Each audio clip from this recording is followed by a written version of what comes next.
welcome to the second episode of Real Talk with Honey. This afternoon I'm joined by two astonishing gentlemen. I have Andy and Byron. They'll introduce themselves because, no. So, welcome guys. Thank you very much. Thank you, Honey. Chef Honey. Yeah. My name is Andy Jansen. I'm a Forex trader and I'm also a graduate environmental science student. So, yeah, that's it. My name is Byron Mark. I'm currently studying business management and marketing at IIT. And yeah, that's about it. Okay. So, let's get right into it. Mhm. Okay. So, okay, I want to know from your perspective, careers and business. Given this day and age, is it really necessary for everyone to attend school, to attend varsity? Is it necessary for me to have a degree in order to be successful? You understand? Yeah. Personally, I actually feel it's not really needed because we've actually a lot of opportunities. Like we have social marketing, network marketing, as well as forex trading and all that. We have Herbalife that's now a whole trend that's going on all over. So personally, I actually feel like you don't really need school at a point in life because some people are actually in debt right now. Usually in the US, like there are a lot of people that are in debt just because of student loans and all that. So once you're done studying, you still need to pay all the debt back. So personally, I feel like you don't really need that because like I've seen a lot of people make money through network marketing as well as social marketing and all that. So personally, from my point of view, you don't really need school. But then like personally for me, since I'm now a graduate and all that, environmental science student, so like that was just like for me to say, okay, Andy, this is yours. So now let's keep on moving now. So I'm actually done with the chapter. So personally, I feel like okay, I just need to move with a different pace right now. My point of view, I think it's important. Mm. I don't think it's as important as it used to be. Okay. In terms of how our grandparents used to make it seem, and our parents made it seem like it's everything if you don't have. Like he says, the forex trading. If you see on social media the way that these guys live nowadays with different streams of income and stuff like that, I think it's important. I think the background of it is important. I think it's important to have some sort of qualification to fall back on, but I don't think you should only focus on school. So I would say, yeah, for the sake of background, for the sake of having something to fall back on, it's important, but it's not everything. I would say. Yeah, So, yeah, and then let's speak about forex. Forex versus environmental. What did you say? Environmental science, Environmental health science. inspector. So how do those two things interlink? And why did you decide to do forex with all of the scams and everything that we have happening with forex? Why forex? Okay, personally, from my point of view, like my mom and I just want to say thank you to my mom because like she's Shout out actually to a mom. business lady. So like she has tried everything. Like we've lost like almost about maybe 300 grand like just on trying this business idea, this. So like when I actually told her about Forex 2012, 2014, 2015, thereon. So she was like, no, okay, let's first try it out. And then, we lost a lot of money through it as well. But then she was like she was always there for me. So when I told her, okay, I need to attend these classes in South Africa. So she was, okay, no, let's try it out. So she kept on pushing me and all that. And then she's the one that kept on pushing me. So it's just the way of, how can I say, like people actually say like it's a scam and all that. But like there are scammers because guys just give out classes and all that.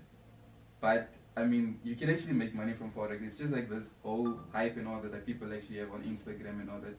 Sometimes I feel people do really scam other people, but then it's actually you should actually go onto the internet. We all have Google, so you can actually learn all that by yourself as well. So from my point of view, like you can actually make money through forex because I've actually made money through forex as well, and my mom has actually been there for me, and like we are both actually eating from the fruit right now, so I'm actually okay with it. Okay, but then I still want to know, why did you then study environmental science? Why didn't you study something in the finance field? Or was forex just something that just came in that point in time where you said, okay, let's do this? Yeah, forex was just something that just came up like in that go. So the whole environmental science thing was because my mom actually says, okay, I'm actually like a person that's always clean and whatever. So I first thought of I first did physics and chemistry, majoring in physics and chemistry at UNAM. But then I felt like, ish, this isn't my thing. I don't really like doing that. So, and then I went for environmental science. And then once I actually finished it, I'm like, oh, because I mean, I really love doing that, inspecting and all that, because that's my passion as well. So, but then the forex thing is just like a side hustle for me, because obviously, like from working 9 to 5, I won't be able to get things that I want in life, like all the exquisite lifestyle and all that. The goals you want. Yeah. So personally, I just feel like forex is just like a side thing for me to make more money for myself. Okay. Mm. So then we can safely agree that side hustles are very important. It's very Yeah. important. Very important. Yeah. So then having multiple streams of income. Okay, so then that comes back to the business versus education. The first topic that we. So if we have to say, for example, I'm going to study economics, and then I want to become, or I'm gonna study economics and do something else on the side, which I'm more passionate about versus economics. What is your stance on passion versus career? Is it important to balance the two, or can you just go with your passion and just? I personally think if you wanna have a long career in a certain field, I think the only way possible to do it is to have a passion for it. Otherwise, you get lazy, you get sloppy, you stop learning, you stop trying to grow, you stop trying to work, you stop trying to learn new things. So I think that if you have a passion for something and you know exactly what that passion is, you need to keep that passion alive, because once that burns out, you won't want to do it anymore. And I think the problem with people is we go to school, like the career versus education. I think people go to school not because they have a passion for it, but because my mother said so, my father said so, Yeah. my grandmother said so. Yeah. And even when you go, it's not a thing like you would probably want to be a chef, like, but your mother would say no, there's no money in that. You need to be a doctor, you need to be a lawyer, Yeah. you need to be an accountant. But now you're gonna go and do that 4-year course and not really do it, and then it takes longer and it's more money. Whereas if you did what you wanted to do, which is culinary arts, you were gonna do that for 4 years, try and find a job as a chef, open your own restaurant. And the thing that irritates me is, especially with a lot of black people, I don't want to say it, but it's true. Yeah. We like doing this thing where a person will tell you, I wanna be a chef, and you tell them no, be a doctor. Chefs don't make money. Yeah. And then you'll do the doctor thing, give your mom the degrees, and then you will now venture into what you want to do, what you're passionate about. And then once you start struggling and you circle around, you won't necessarily have that support because they feel you shouldn't be doing that. But once you start making it, the same people that didn't want to help you will be the same people coming to you for money, and they help me with this and help me with this, and oh, I'm so proud of you now. But if you just helped me 10 years ago, we wouldn't be Yeah. in this. So I think passion is important, but I think you need to know exactly what you're passionate about and not just be passionate about everything. Yeah. Okay. So then let's talk about social media. Currently, there's that living my best life, hashtag the hustle. We like posting the things of 3 a.m. studies and all of that. The fake snaps. Yeah. Let's call it that. Mm. Do you think that there's reality to it, or is it just people trying to push something that's not really meaningful? Yeah. I actually feel like that second point what you just said, that's actually the truth, because we all have this, not that we all have that, but then what I've seen on social media these days, it's just about, you're not living your real life. So people always have this thing of like, oh, I'm now at KFC, snap, and then just to show people like you're at KFC, you're at this exquisite places, fashion bar, and all those things. So I just feel like people aren't being who they are on social media. So it's just a thing of, we're all just showing the best images of us on social media. That's why we see a lot of people are depressed these days. Because like on social media they're all happy and all that, but then at home the person is like way depressed. You're like, what's wrong? He's like, no, nothing, bro. But then inside you can actually see like this person isn't happy. So like these are the things that people don't actually look into. That's why we always have this thing of depression that has been going on lately now. I think for me, what sums it up is probably this. I don't know what song it is, but there's a Drake lyric that says, "I know a girl that's happily married until she puts down her phone." Oh, okay, that's deep. So I think social media is, if you want to show and you want to live your best life, then go at it. But I think there's people that actually fall for those traps, and that's why I think like there's a lot of misconception with forex, because I think you go onto the Instagram and you see he's driving this car, and he's driving this car, he's in Dubai now, and you don't know that guy personally. You don't know what he's like when he's in Windhoek and where he stays in Windhoek, and you don't know if that car is rented, if it's borrowed. So I think people take social media a bit too serious. Yeah. I would say, and it's because there's unfortunately it's become a business now. It's a market. People like Kim Kardashian gets paid for posting on social media, so it is a lucrative business. But I think there's people that take it way too serious. You're not blue ticked. Don't talk to me. You don't. Yeah. You don't have this amount of. Yeah. There's people that apply for like these clothing brands that will tell you, we're looking for someone with 30,000 followers, and so forth and so forth. So all of those things attached to it, and how you can make a life out of it. I think people take that a bit too seriously and focus on it a bit too much.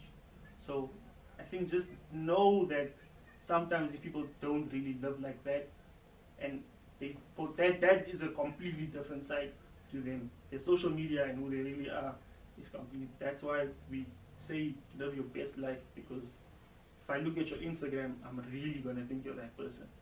But until I know you in real life, I don't know you. Okay. Then there's this thing that has been happening with a trend of loyalty that has all of a sudden come up, where people now believe that there are certain friendships, or you have to be to a certain extent of loyal to a friendship in order for you to be recognized, like to be part of the clique. Say for example, now Andy and I are friends, and he doesn't like you, and you and I are friends. He sees me as no. Disloyal, yeah, she's not loyal. So, and I know that men have this certain, I know you guys call it the bro code, and you guys have this certain beliefs that, you know, a guy is supposed to be the certain. I spoke to a guy once that told me, all a guy can give me is loyalty. Like, if we have to be friends, that's all I can get from you is his loyalty. So what is your take on friendships right now? Would you say that you have friends that are truly built into that, or are they friends that you have to keep at a distance? I think there's friends you have to keep at a distance. And I don't think it's because they're necessarily bad people, or like I have friends that during school I saw you every day, I spoke to you every day, I texted you every day, I called you every day.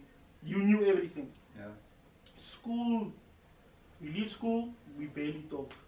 We barely see each other. And I think it's the fact that I think most friendships are based on the fact that we see each other frequently.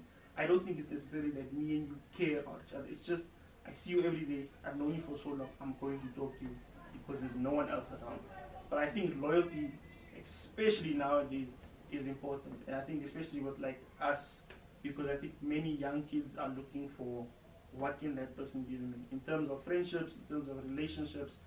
I mean, people get married because it's a good business. Yeah, you know, a good business partnership. Yeah, you get what I mean. There's pastors that get married to certain women because it looks nice. It's not necessarily they care about each other, or it looks nice. And I think you have to be careful about people's intentions, from as in terms of what they want from you, in terms of, and especially in terms of what they want for you. Because I think until you know that, you will not know how to judge that friendship and whether it's really something you should put your effort into. Yeah. Yeah, that's true what he says, like the thing of saying like what your friends want for you, because that actually plays a major role, because I just feel like, okay, I actually feel like it actually plays a major role, because like, okay, I know we're all busy like at this age, like my friend is studying at UNAM, we barely see each other and all that, but then like we all have this thing, because I have a clique whereby with my friends, like we're all busy at the moment, But then when I'm like, oh guys, it's Friday, I mean, let's go meet up somewhere, just sit and talk and all that. We meet up and then we just see like the convo, like we're like besties and all that. So it's sort of thing of always saying, I should always put those people at a distance and all that. Yeah, but then as long as we click, we click. So it's sort of thing of always saying, okay, since you're close to me, we should always share things and stuff. So it doesn't actually go that way, because like by now, with the way things go in this world right now, so I just put that on hold for now. I also think you need to be realistic. Yeah. I think if I know you go to school, you have a side job, you're doing whatever. If I can't be mature enough to understand that you don't always have the time to text me Monday to Friday, to see me Monday to Friday, and this is just friendships, it's relationships. If I don't understand that at our age, you can't always be accessible, then I need to check myself, I would say. Okay. So then, from a man's point of view, what is your understanding of being a man? Because, you know, as a female, I've been around men, I've been raised by men also. And then my understanding of what a man is different than what you know a man should be. So if you had to tell me as a man, what is your understanding of being a man? I think the best ways I would sum it up in 2 words, and it's provide and protect. And I think it's not provide and protect only for those close to you, but I think, especially with me and my dad knows all my friends. He knows the ones I went to school with, he knows the ones in the street, he knows when I go wherever. So I think it's, and like my dad makes sure that other people's kids are fine. He makes sure that other people's kids go through school. He makes sure that other people's kids have what they need. So I think for me, from what my dad has showed me, I think it's provide and protect, and just be a good example, I would say. I think that's what being a man is about. I know I think there's a lot of false connotations in terms of you must be big and strong, and you must always, your only emotion should be anger and aggression, but I mean, there's so many guys that have had fathers like that, and they turn up, and then that cycle keeps going, and you get nowhere. So, with me personally, it's provide and protect for those close to you, for those around you, for your community, for those you love, and even sometimes for those you don't know. So that's what it would be to me. I actually love what you said, the provide and protect, because that actually sums up everything about a man. Yeah. Because like as you said, like it's not always a thing of being huge. Oh, my dad is masculine and all that, you know, masculine and all that. So I actually love the point. And then like one more thing that I wanted to add on to that is because like women don't actually see men, but they don't actually, not to say that they don't value men, but then like usually when you ask like a guy or a man, like, is everything okay, like when he's all in a silent place, what does he say? He says nothing. It's fine. You see? So like women, but then inside his mind, he actually has a lot of things that's going through him. But then he doesn't say it out because, you know, we all have this thing of like, oh, he's a man, he can take that in, whatever. But then I just want to say like women should also actually appreciate men for who they are and what they're doing. So as you said, provide and protect, that also actually adds on to that. Okay. So next we're going to talk about something that has everyone's brains rushing, relationships. But we're going to be joined by someone very special. She's going to kill me for this. But after this, we'll be back with someone very special. Welcome back, guys. We're joined here by Mrs. Ashley. I don't want to say too much about Ashley. I think she will just sum up herself. But Ashley has been someone very pivotal in my life. She's always been there to, she's like my hype man.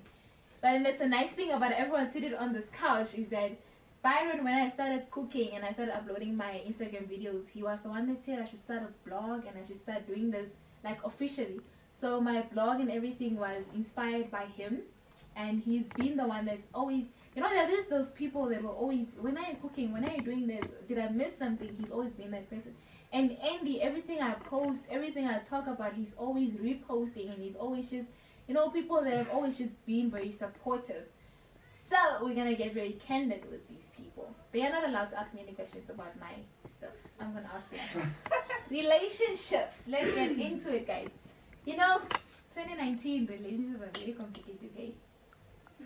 So, I think last week, Byron, we had a conversation when I asked him, why are you single? Mm.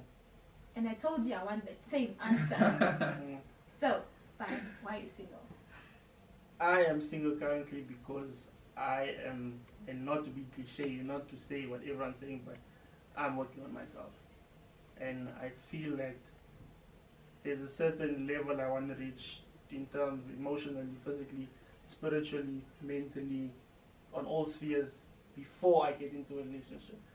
Because until I feel comfortable with myself, I'm not going to be able to share myself the way that I should in a relationship. So that's currently what I'm working on. And once I feel I've reached that point, then I'll dive into the relationship mood again. But for now, I'm working on myself. Farron left out one thing because that night he told me the first thing he mentioned was because I'm broke. Yeah, financially, mentally, spiritually, you want to reach a level. I mean, especially now where people love money, and I mean, how many times you go around your day and you hear people talking about the economy is so bad. It's money matters, unfortunately. And I know that I want to be able to afford a certain lifestyle, and that's why people have side hustles and people do work 3 jobs because money matters. And I know that I don't want to not be able to support someone financially. I'm not saying as soon as you get into a relationship, support the person financially, but there comes a point where what's yours is mine. Yeah, So definitely. until I reach that point where I feel that if you need something, I can take care of that while taking care of me, I don't want to be in a relationship until then. Yes. We'll get you now. Andy. Why are you laughing? No, we can actually continue. So you are in a relationship. Yeah. According to us, you are married. So that's a topic for another day. Alright. So, what's your take? Let me not say that. I don't want to say why you're in a relationship, but I'm looking for a very polite way to say this because I don't want to step on toes. What is for you right now in life? Is being in a relationship, or has being in a relationship, being a positive thing for your life? Yeah, it has been a positive thing, but then sometimes obviously it's actually challenging because we all have this thing of like, we all see this thing, relationship thing as in it's just gonna be 100% all good, and these things that we see on Telemundo and all those things. Z-World. Z-World and all that. So we all have this thing of like it's always gonna be good. Yeah. So it's not always about that. Sometimes it's challenging. It's not easy because you need to compromise and respect. So sometimes if I have to like say, I need to go out with the boys and stuff, and then when she's like, no, but then we already scheduled a meeting to go eat out or something on Friday, so you'll be like, okay, yeah, that's true. So you need to compromise as well and respect the other person's option. So those are the things that actually involve in this whole relationship thing. So we've been dating for 6 years now, so Married. so I mean, those are the things that you should actually look into. Okay. Yeah. Okay. So, if I may, when did you guys start dating? How old were you? In high school, it was in grade 10. You were 16. Yeah. So, why didn't you wait until you were established? Sometimes you just can't leave something like that because we're in a concrete jungle, so these lions are awake. Okay. So we've established that Andy's married, and and Byron is single. Ashley, what about you? Yes, So, let's clear out like this. I'm sitting in the middle. Oh, okay. Yeah, it explains everything. So I'm a girl, so it depends what kind of guy approaches me. Okay. Okay, what type of guy should Yeah, approach you? I'm Yeah, busy. yeah, yeah, yeah. So What like you said. What you exactly. said. No. So I'm sitting with. I feel like the sofa is getting too opposite- small, guys. So like Okay. like they've been sitting, he's well established, right? So if I meet someone like him, we can be in a relationship, but someone like him that's still busy, finding himself, then no. But why not? Why not? Like he said, emotions, guys. Like emotions are really emotions. People, like, as we are in this room, we are like energy. Yeah. So if you are going to be with someone that's Training your energy. then at the end of it, you can be how positive, but the people you surround yourself with are also going to determine your type of energy that you are going to have. So over time, if you're going to be with a toxic person, you're even going to get intoxicated, because in a relationship, it's more like, it's a thing about like you feed each other. You feed off each other's habits. Yes.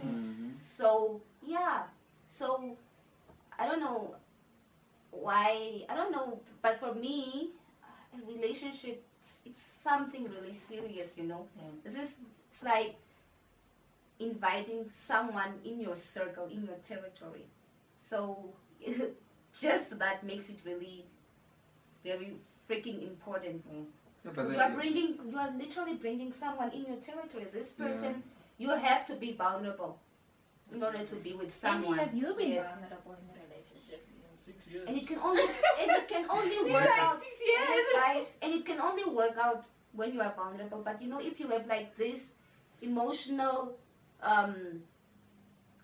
emotions that you still need to work on, it means you have this sort of defense mechanisms in The your best life. defense is Yes. offense, yeah. And then it would not work out. So relationships equals vulnerability. Can I ask you a Yes. question? Oh, let's do this. Okay. You said in the beginning, the way we're sitting here is your current. If someone like Andy King, you would have interest in that. Can I ask, if someone like Andy came to you, would you right now be able to match his level? And yeah.